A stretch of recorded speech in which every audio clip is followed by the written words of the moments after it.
Cut the cords completely. That's the first real step, the one most people skip because it's uncomfortable. They think no contact means simply not talking, but silence alone isn't healing if the connection still exists in your habits, in your phone, in your thoughts. You can block someone and still be emotionally glued to them. You can delete a number and still replay their messages in your mind like an old song that won't fade. Cutting cords means more than distance. It means detox. It's a full removal of access, energy, and reminders. It's the point where you stop giving your emotions a reason to keep circling the same wound. Start by going through every digital door.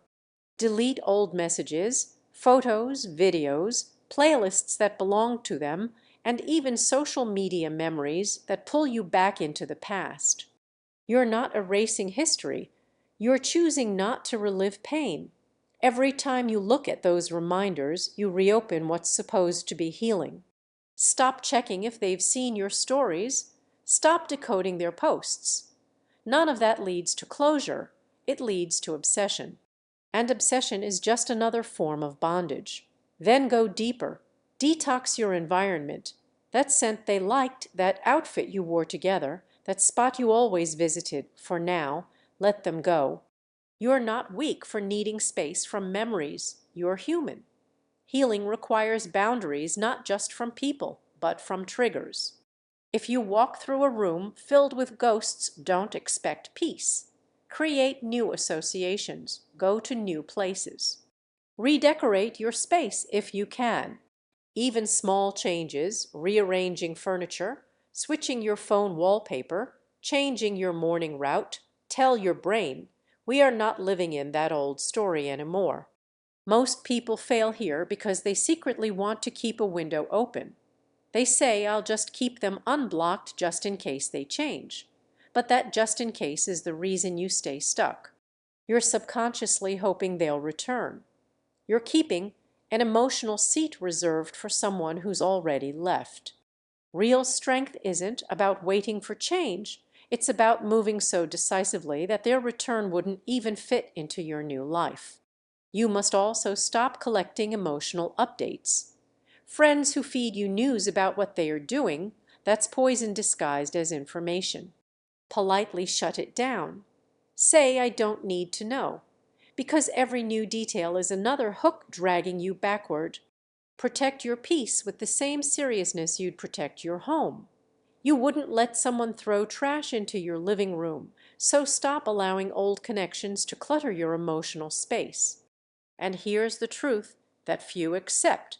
Cutting cords isn't about them at all. It's about you, Wang. It's about finally proving to yourself that you can survive without the attention, without the validation, without the chaos. The moment you stop feeding energy into someone who doesn't reciprocate, your power begins to return. You start thinking clearly again. You start sleeping deeply again. Your body literally begins to heal because it's not living in constant fight or flight over someone else's behavior. You'll feel withdrawal. You'll want to reach out. That's normal. You've been conditioned to seek comfort in that connection. But sit with the discomfort. It's temporary. Every urge you resist is a muscle growing. Every silence you keep is self-respect taking root. Don't measure progress by how much you miss them. Measure it by how much less they control your focus. One day, you'll wake up and realize you didn't think about them at all. No reminders, no checking, no wondering. Just peace. And that day, you'll understand what real closure is, not words, not apologies, not explanations. Closure is when you no longer need any of it. Closure is when your energy belongs fully to you again. That's the power of cutting the cords completely replace obsession with obsession for yourself. That's where the real transformation begins. When something ends, especially when it ends painfully, your mind doesn't know how to stop spinning. It replays every scene, every argument, every word, searching for meaning, for control, for closure. That constant analysis is the mind's way of holding on to what's gone. It becomes a ritual of pain. The only way to break that cycle is not by fighting it, but by redirecting it. You can't stop an obsession by suppressing it. You can only replace it with something greater, yourself. This is the point where you decide to become your own project. All the time, energy, and emotion you used to pour into someone else now becomes fuel for your evolution. Every ounce of effort that once went into understanding them now goes into understanding you what triggers you, what inspires you, what habits destroy your peace, what routines make you stronger. The goal isn't distraction, it's construction. You're not running away from the past. You're building something new in its place. Start with your body. Physical transformation isn't vanity. It's visible evidence of internal discipline. When you train, when you sweat, when you push through pain, you're reminding yourself that you can endure. The gym, the run, the early morning workout, these become rituals of self-respect. Every rep, every mile, every drop of sweat says, I am reclaiming what was mine all along. And here's the secret. The body and the mind are deeply connected. When your body becomes stronger, your thoughts follow. You carry yourself differently. You speak differently. You begin to radiate stability, not because you want to impress anyone, but because you finally feel anchored. Then, sharpen your mind. Read relentlessly. Feed your intellect with ideas that challenge and elevate you. Learn about psychology, business, spirituality, anything that expands your awareness. The more you grow mentally, the less room there is for petty emotional loops. Knowledge creates distance from chaos. You begin to see patterns instead of stories, lessons instead of losses. You stop asking, why did this happen to me? And start thinking, what can I learn from this? That shift alone changes everything. Create a schedule that leaves no room for emotional idleness. Wake up early, plan your day, write down what you're building.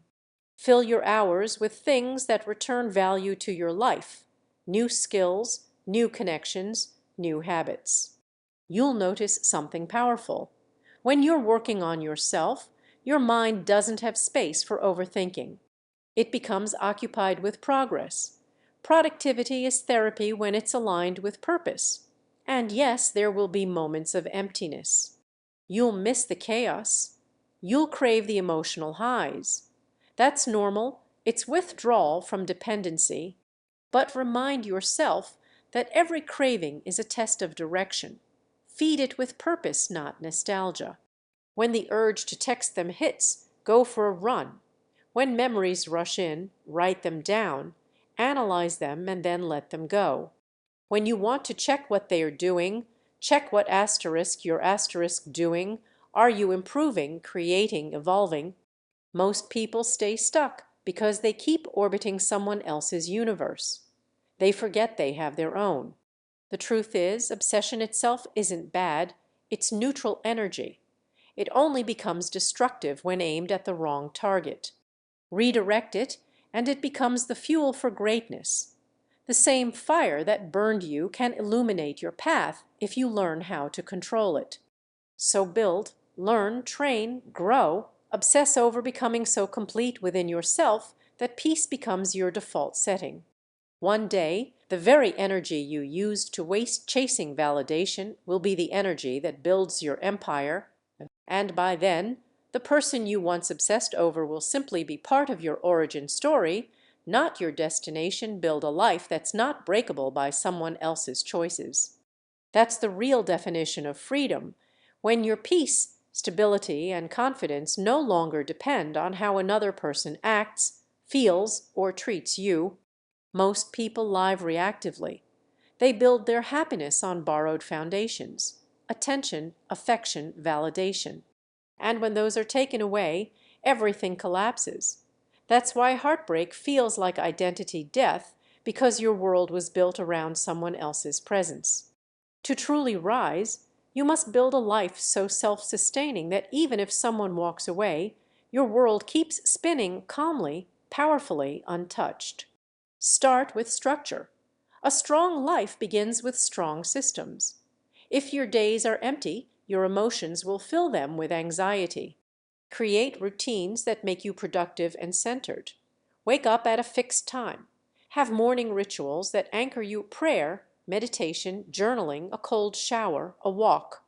These habits become emotional armor. They remind you every day that you set the tone for your life, not circumstances. When your structure is solid, chaos can't penetrate as easily. Next, build independence in every area possible: emotional, financial, and social. Emotional independence means learning to self-soothe instead of seeking comfort through validation. It's learning to breathe through pain instead of begging someone else to take it away. It's understanding that feelings are waves. They rise and fall, but they don't drown you unless you panic. When you master emotional regulation, no argument or rejection can destroy you. You remain grounded, calm, in control. Financial independence is equally critical. Money is not about greed, it's about stability. It's about never being trapped in unhealthy situations because you can't afford to leave. Build income streams. Learn about investing, budgeting, saving. Money doesn't buy love, but it buys options, and options give you freedom. When you can stand on your own feet financially, your decisions become guided by dignity, not desperation. Then there's social independence, the network of solid, trustworthy connections. Surround yourself with people who want to see you evolve, not regress. Choose friends who challenge you to grow, who tell you the truth even when it stings. Build a circle that reflects your future, not your past. Isolation after heartbreak feels tempting. It's quiet and safe, but you need community to expand. The right people remind you of your worth when you forget. They pull you back to perspective when emotions cloud your judgment. Now build purpose. Purpose is what gives your life gravity. Without it, you'll keep floating from one attachment to another, trying to fill the void. Ask yourself, what would I do if no one could ever see it? What kind of work would still make me proud in silence? That's purpose, when fulfillment doesn't depend on applause. Start something of your own, a craft, a business, a mission. Pour your energy into something that grows as you grow. When you build something meaningful, you stop chasing temporary highs. You crave long-term legacy. Your environment matters too. Where you live, what you consume, how you spend your time, these shape your energy. Keep your space clean, organized, and inspiring. Remove clutter, both physical and emotional. The goal is not perfection, it's alignment. You want your environment to reflect the peace you're building inside. Lastly, learn the art of detachment. Detachment doesn't mean indifference. It means stability.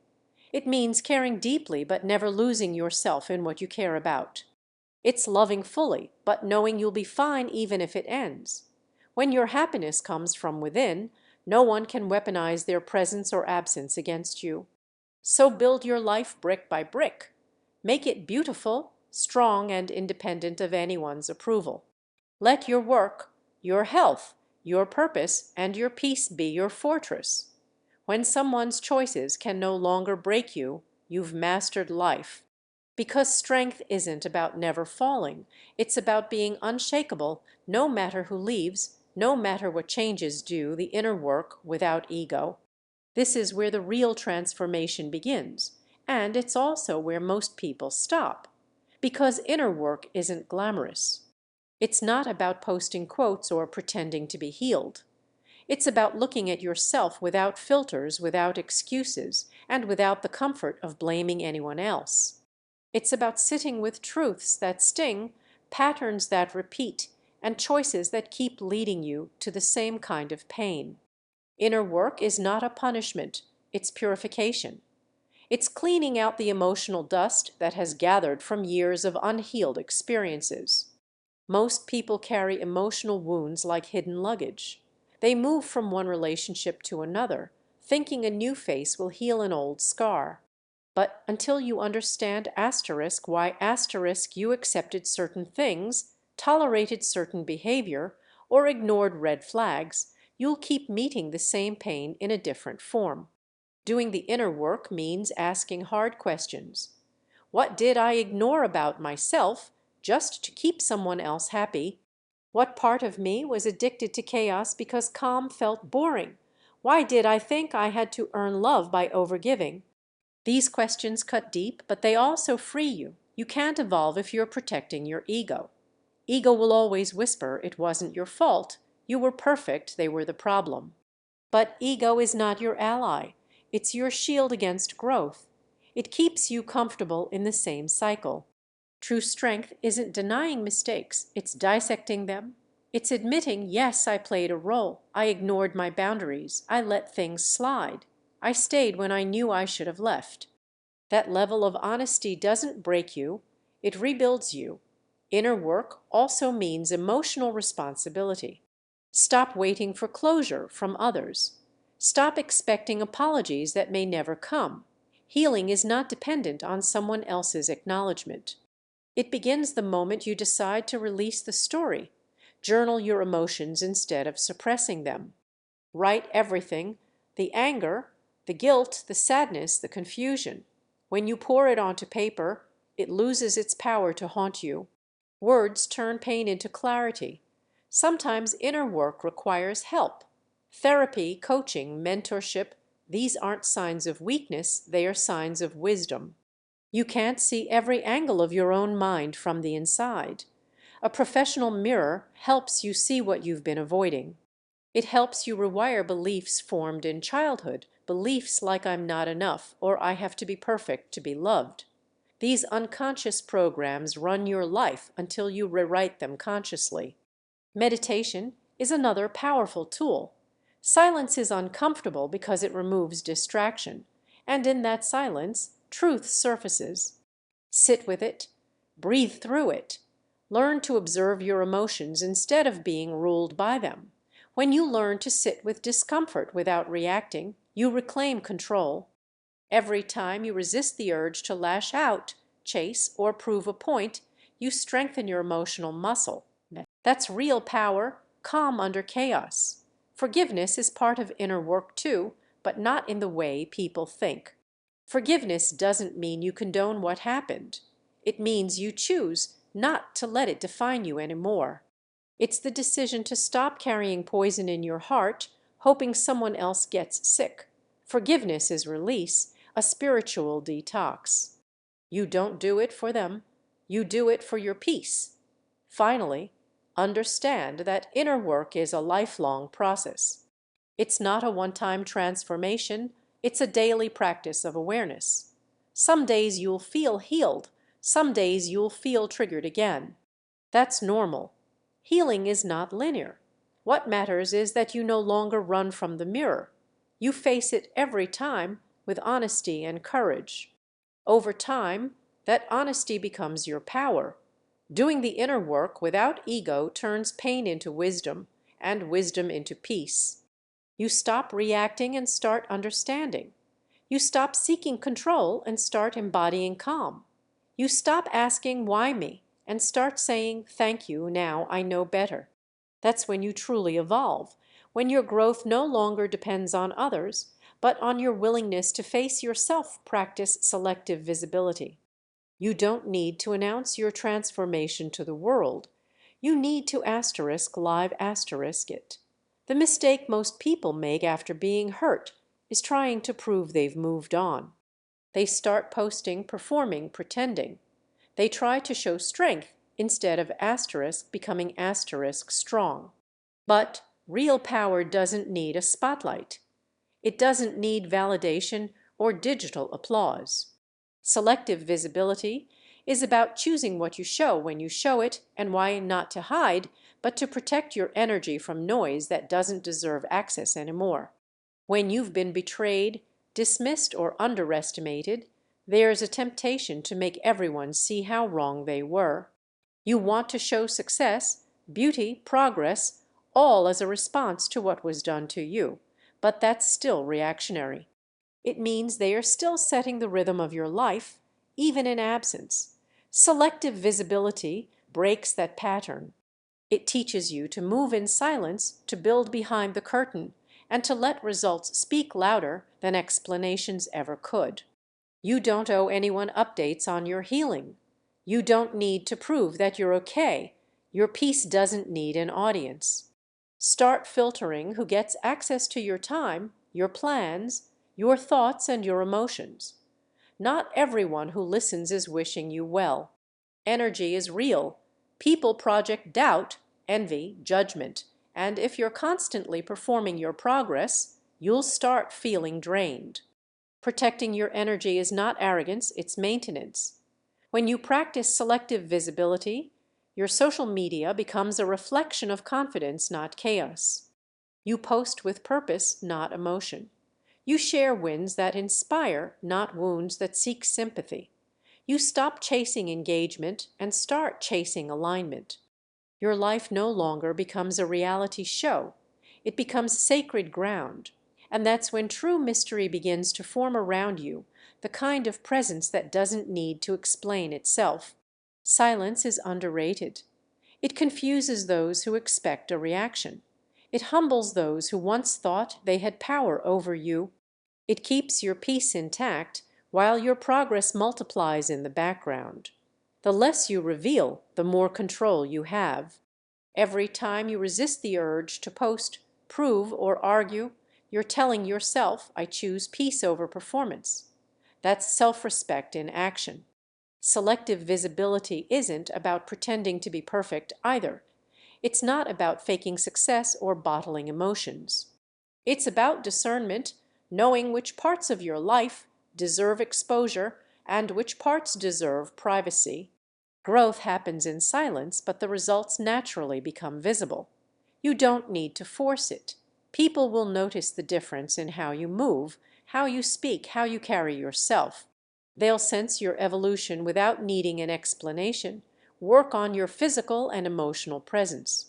Stand straighter, speak slower, smile less often but more sincerely, walk into rooms with calm confidence. You don't need to overcompensate for attention. Your energy will speak before you do. A person who is focused, grounded, and at peace automatically commands respect. You won't need to convince anyone of your worth. Also, stop broadcasting vulnerability to people who haven't earned your trust. Not everyone deserves access to your softest parts. Healing doesn't require an audience. It requires honesty. Share your struggles only with those who can hold them responsibly, a mentor, a close friend, a therapist. The rest of the world doesn't need the full story. They only need to see the lesson. And when your success begins to unfold, still stay disciplined with your visibility. Not everyone clapping is happy for you. Protect your blessings until they are unshakable. Let your work, your discipline, and your peace speak quietly but powerfully. That's how you build respect, through consistency, not spectacle. Selective visibility is the art of quiet power. It's knowing that what's unseen grows stronger. The world doesn't need to know your every step. They'll see the footprints later, and they'll wonder how you moved so far without making a sound. That's the mark of someone who has mastered not only healing but control, learn to set unbreakable boundaries. This is one of the hardest lessons you'll ever master because it forces you to value yourself even when others don't.